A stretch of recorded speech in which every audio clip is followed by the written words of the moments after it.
నమస్కారం. ఎట్టికేలకు ఆంధ్రప్రదేశ్ ప్రతిపక్ష నాయకుడు, తెలుగుదేశం పార్టీ జాతీయ అధ్యక్షుడు నారా చంద్రబాబు నాయుడు గారికి 22 జనవరి 2024 తేదీన అయోధ్యలో రామ మందిరంలో రాముల వారి విగ్రహ ప్రతిష్టాపనకి ఆహ్వాన పత్రం అందింది. ఆయన కాళ్ళు ఎగరేసుకుంటూ రాముల వారి విగ్రహ ప్రతిష్టకి వెళ్ళిపోతున్నాడు. తప్పు పట్టం దైవ కార్యక్రమానికి కదా. ఆయన బెయిల్ మీద నుంచి వచ్చిన తర్వాత శ్రీశైల మల్లికార్జున స్వామి గుడికి వెళ్ళాడు. హుండీలో భారీగా కానుకలు సమర్పించుకున్నాడు. కనకదుర్గమ్మ వారి గుడికి వెళ్ళారు. హుండీలో భారీగా సమర్పించుకున్నారు కానుకలు. పుత్రరత్నం మంగళగిరి గుడికి వెళ్ళాడు. లక్ష్మీ నరసింహస్వామి గుడికి బంగారము వెండి ఆభరణాలతో సహా హుండీలో, మంగళగిరి హుండీలో కొన్ని కోట్ల రూపాయలు వేశారో ఎన్ని కోట్లు వేశారో మనకైతే తెలియదు. భారీగానే కానుకలు సమర్పించుకున్నారు. శ్రీశైల మల్లికార్జునకైతే భారీగానే జరిగినాయి. ముడుపులు చెల్లించుకున్నారు, కానుకలు సమర్పించుకున్నారు. ఇప్పుడు రాముల వారి గుడికి వెళ్తున్నారు అయోధ్యలో. మంచిదే. వెళ్ళకపోతే మేము పిలిస్తే కూడా రాలేదు చంద్రబాబు నాయుడు, ఇంత అహంకారం అంటారు బీజేపీ వాళ్ళు. వెళితేనేమో చంద్రబాబు నాయుడు మతోన్మాదిగా మారిపోయాడు. బీజేపీ తోటి చేతులు కలపడం కోసమే అక్కడికి వెళ్ళాడు. బీజేపీ పెద్దల రాముల వారి పాదాలతో పాటు బీజేపీ వారి పాదాలు కూడా పట్టుకుంటానికే ఢిల్లీ వెళ్ళాడు చంద్రబాబు నాయుడు అని కూడా అంటారు. అయినా సరే ఆయన వెళ్ళడం దేవుడి కోసమే, రాముల వారి కోసమే కనుక మనం ఆక్షేపించద్దు. చంద్రబాబుకి విచిత్రమైన పరిస్థితి. రాధాకృష్ణ గారు రాస్తారు వారాంత పలుకుల్లో, చంద్రబాబుకి ప్రజల్లో చాలా పలుకుబడి ఉంది, బలం ఉంది. అయినా సరే బీజేపీని కాదనలేని పరిస్థితిలో ఉన్నాడు. చంద్రబాబు కూడా విచిత్రమైన పరిస్థితి. ప్రజల్లో ఆయనకు బలం ఉన్నప్పటికీ బీజేపీని కాదనుకోలేని పరిస్థితి. అయోధ్యలో శ్రీరాముడి విగ్రహ ప్రతిష్టాపనకు ఆహ్వానం అందిందే తడవుగా ఆయన బయలుదేరి వెళుతున్నారు. వెళ్ళకపోతే బీజేపీ పెద్దల కోపం వస్తుందేమోనని ఆయన ఆందోళన చెందుతూ ఉండవచ్చు. జగన్మోహన్ రెడ్డికి ఇటువంటి బాధరబందీ ఏమీ లేదు. అది జగన్మోహన్ రెడ్డికి ఇటువంటి బాధరబందీ ఏమీ లేదు. అయితే ఆయన బీజేపీ పెద్దలకు ఆగ్రహం తెప్పించకుండా ఏం చేసినా సరే వారి అనుమతితోనే చేసుకుంటూ పోతున్నారు. Yes, it is true. ఎందుకంటే రాష్ట్రాభివృద్ధి, ప్రజల సంక్షేమాభివృద్ధి, ప్రజల ఆర్థిక అభివృద్ధి కూడా బాగుపడాలి కదా. అంటే మరి కేంద్రంతో సఖ్యతతో ఉంటేనే కదా రాష్ట్రానికి కావాల్సిన నిధులన్నీ వచ్చేది. అంత మాత్రాన దాసోహం అయిపోలేదే. జగన్మోహన్ రెడ్డి ఎక్కడ ఆంధ్ర ప్రజల ఆత్మగౌరవాన్ని ఢిల్లీలో తాకట పెట్టలా. రాష్ట్రానికి కావాల్సిన నిధులు తీసుకొస్తున్నాడు. బీజేపీ పెద్దలతో, నరేంద్ర మోడీ గారితో, అమిత్ షా గారితో, నిర్మలా సీతారామన్ గారితో, పీయూష్ గోయల్ గారితో సఖ్యతగా ఉంటూ నిధులు తీసుకొస్తున్నాడు రాష్ట్రాభివృద్ధి కోసం జగన్మోహన్ రెడ్డి. 3 రాజధానుల విషయం కూడా బీజేపీ పెద్దలకు చెప్పే చేశారట. చెప్పకుండా ఎందుకు చేస్తారు? కేంద్రం అనుమతి కావాలి కదా. పార్లమెంటు ఉభయ సభలు, లోక్సభ, రాజ్యసభలో బిల్లు పాస్ అవ్వాలి కదా. రాష్ట్రపతి గారి ఆమోద ముద్ర పడాలి కదా. అటువంటిప్పుడు కేంద్ర పెద్దలకు తెలియజేయకుండా తెలుపకుండా ఎలా చేస్తారు? అది చంద్రబాబు నాయుడు తప్పు చేసి. చంద్రబాబు నాయుడు చేసింది అదే. 3 రాజధానులు కాదు, ఒక రాజధాని గురించి కూడా కేంద్ర పెద్దలకి చెప్పలా. తను అనౌన్స్ చేసేసి శివరామకృష్ణన్ కమిటీ నివేదికను పక్కన పెట్టేసి నారాయణ కమిటీ ఒకటి వేసేసుకుని అమరావతిని ప్రకటించేసుకుని తర్వాత ప్రధానమంత్రిని ఆహ్వానించారు. ఆయనేమో ఓ చెంబుడు నీళ్లు, ఒక గుప్పుడు మట్టి తెచ్చిచ్చారు పునాది వేయడానికి. ఆ తర్వాత అవహేళన చేసింది ఈ చంద్రబాబు నాయుడే. సామాన్యుడా, దేశాన్ని ఏకం చేస్తాం, మోడీని దించేస్తాం. అమరావతిని రాజధాని ప్రకటించాక నరేంద్ర మోడీ గారు అమరావతికి వచ్చి శంకుస్థాపనకు వచ్చిన రోజు తర్వాత జరిగినవి నేను చూపించేవి. అన్ని వ్యవస్థలను ధ్వంసం చేశాడు మోడీ. మోసగాళ్లను దేశం దాటిస్తున్నాడు. అమ్మయ్య, నువ్వు ఇంకా పారిపోలేదు. నీకు కండిషనల్ బెయిల్స్ వచ్చినాయి కదా, నువ్వు ఇంకా పారిపోలేదు. వాళ్ళకి పాపం బెయిల్ రాక పారిపోయారు. వాళ్ళు దాటిస్తున్నట్టు మోడీ గారే స్వయంగా దాటిచ్చాట. ఏమన్నా చేపట్టుకుని తీసుకెళ్ళాడా, లేకపోతే ఒకటే ఫ్లైట్లో వెళ్ళిపోయి వాళ్ళని దించేసామని వెనక్కి తిరిగి వచ్చాడా? విభేదించే వారిపై దాడులు చేస్తున్నాడు. అన్ని కీలక పదవుల్లోనూ గుజరాతీలేనా?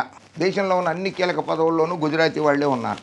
తమరు అధికారంలో ఉన్నప్పుడు అన్ని కీలక పదవుల్లో వెంకటేశ్వరరావు గారు అటువంటి వాళ్ళందరూ కూడా కీలక పదవుల్లో లేరా?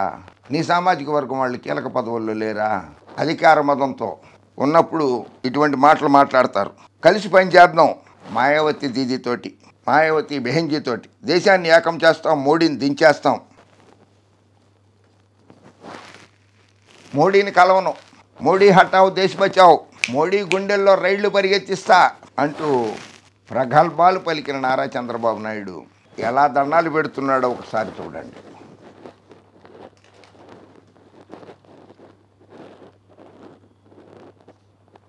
వంగి వంగి దండాలు పెట్టేస్తున్నాడు పశ్చిమ బెంగాల్ ముఖ్యమంత్రి మమతా బెనర్జీతో.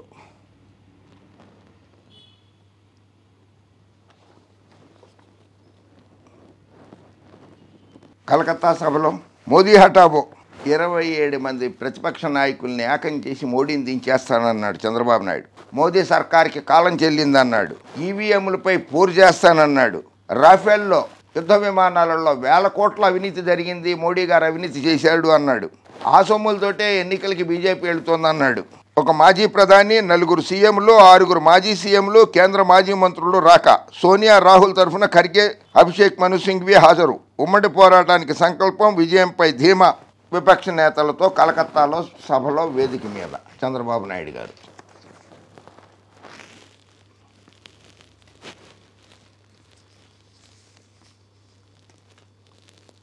ఇద్దరు చక్కగా నవ్వుకుంటున్నారండి, సోనియా గాంధీ గారును చంద్రబాబు నాయుడు గారు.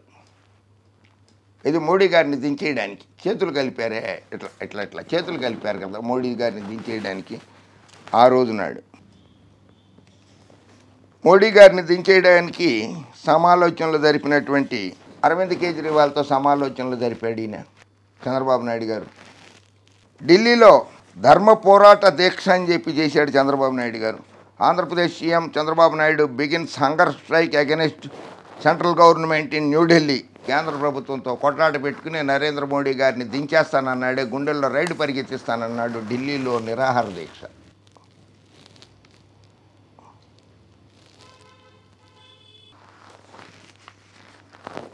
ధర్మ పోరాట దీక్ష ఢిల్లీలో నల్ల చొక్కాలు వేసుకుని, మరి కొన్ని చోట్ల నల్ల చొక్కాలు వేసుకుని, కొన్ని చోట్ల అంటే ఇక్కడ నల్ల చొక్కా వేసుకుని. రాహుల్ గాంధీ గారు, ఫారూక్ అబ్దుల్లా గారు వచ్చినప్పుడు నల్ల చొక్కా వేసుకుని నిరసన తెలుపుతుంది. ధర్మ పోరాట దీక్ష.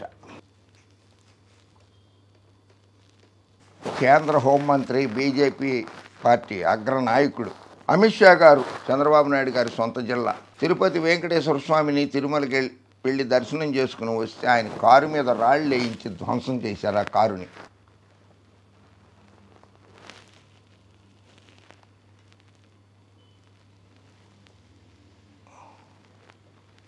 ఇవన్నీ మోడీ గారు అమిత్ షా గారు మర్చిపోతారనుకుంటున్నారా బాబు గారు? రాముల వారికి ఒక దండం పెడతారు, 2 దండాలు పెడతారో కానీ వీళ్ళందరికీ కూడా అక్కడ దండాలు పెట్టేయాలి. స్వామి నన్ను కాపాడండి స్వామి, నా కుమారుణ్ణి కాపాడండి స్వామి అని దండాలు పెట్టండి. అయినా కలిసి వస్తారో 2024 ఎన్నికల్లో. అక్కడ కూడా దేవుడి దగ్గరికి వెళ్ళి కూడా రాజకీయ మంత్రాలు జరుపుతారేమో మీరు. ఎందుకంటే హరికృష్ణ గారు కారు ప్రమాదంలో చనిపోతే హైదరాబాద్లో శ్మశాన వాటికి వచ్చినప్పుడు కూడా మీరు కేటీఆర్ గారితో శ్మశానంలో ఎన్నికల గురించి, పొత్తుల గురించి మాట్లాడారని చెప్పి కేటీఆర్ గారు చెప్పారు. సో దేవుడి సమక్షంలో ప్రతిష్టాపన సమయంలో కూడా రాజకీయాలు మాట్లాడతారేమో మీరు బీజేపీ పెద్దలతోటో, సంఘ ఆర్ఎస్ఎస్ నాయకులతోటో. సమయం దొరికింది కదా, ఆ పని కూడా చేసేసుకోండి. అయితే వాళ్ళు బీజేపీ పార్టీ జాతీయ నాయకులు ఏమంత పిచ్చోళ్ళేం కాదు బాబు గారితో పొత్తు పెట్టుకునేందుకు. సొంత సోదరి తన కుమారుడి వివాహ పత్రిక అందజేయడానికి వస్తానన్న బీజేపీ పెద్దల కోపం వస్తుందని తప్పించుకో చూశారు. మీతో చెప్పాడా జగన్మోహన్ రెడ్డి? ఇది షర్మిలమ్మ కొడుకు పెళ్లికి రాజారెడ్డి గారి నిశ్చితార్థానికి నేను వెళ్ళదలుచుకోలేదు, ఎందుకంటే బీజేపీ వాళ్ళ కోపం వస్తుంది, నేను వెళ్ళదలుచుకోలేదని అని చెప్పాడా పచ్చ మీడియాకి? మీరు ఎంతమందికి పిలిచారా పెళ్లికి? ఎవరెవరిని పిలిచారు మీరు? అందరిని పిలిచేశారా? బీజేపీ పెద్దల్ని పల్లెత్తు మాట కూడా జగన్మోహన్ రెడ్డి అనడు.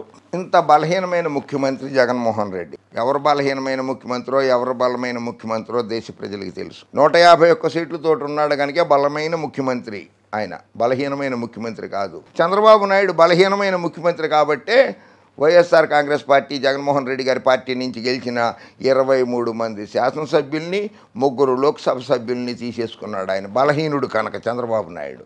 జగన్మోహన్ రెడ్డి బలహీనుడు కాదు, గుర్తుపెట్టుకో. రాజకీయం చేయకండి, ప్రతి విషయాన్ని రాజకీయం చేయకండి. షర్మిలమ్మ గారి కొడుకు పెళ్లికి కూడా డెఫినెట్గా వెళ్తాడు జగన్మోహన్ రెడ్డి. రాజకీయం చేయొద్దు. ఓకే, జై హింద్.